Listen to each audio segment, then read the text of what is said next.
एक शांत सुबह मुंबई के एक पोश एरिया के बेडरूम में एक औरत की लाश मिली। नाम था समीरा वर्मा, एक बायोटेक कंपनी में टॉप रिसर्च साइंटिस्ट। गाला कटा हुआ था, लेकिन कमरे में ना कोई तोड़े फोड़ के निशान, ना ही कोई फोर्स्ड एंट्री। पति निशांत का कहना था यह सुइसाइड है, पर बहन रिया ने पुलिस को रिपोर्ट की, मेरी बहन कभी ऐसा नहीं कर सकती। केस गया एसीपी किरण देशमुख के पास।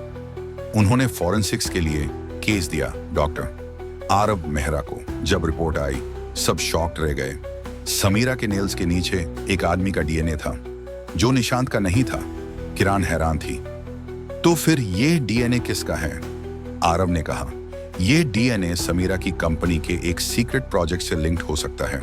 वो लोग ह्यूमन जेनेटिक क्लोनिंग पे काम कर रहे थे, एक इलीगल और कॉन्फिडेंशियल प्रोजेक्ट। रिया ने बताया, समीरा कुछ दिनों से बहुत डर रही थी।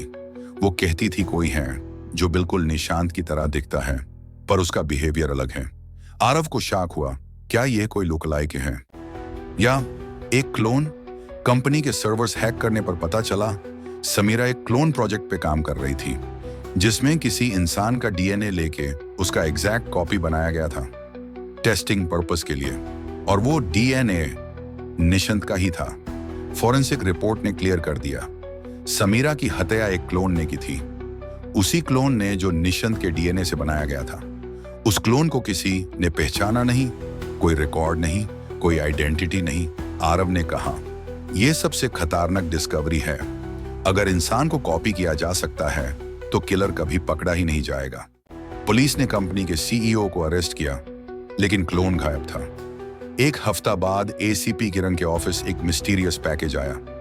अंदर एक नोट था, मैं इंसान नहीं हूं, पर इंसानों से बेहतर समझता हूं। अब बारी तुम्हारी है। डॉक्टर आरव ने शांत आवाज में कहा, यह साइंस नहीं, साइंस का शैतानी उस है। अब असली खेल शुरू हुआ है।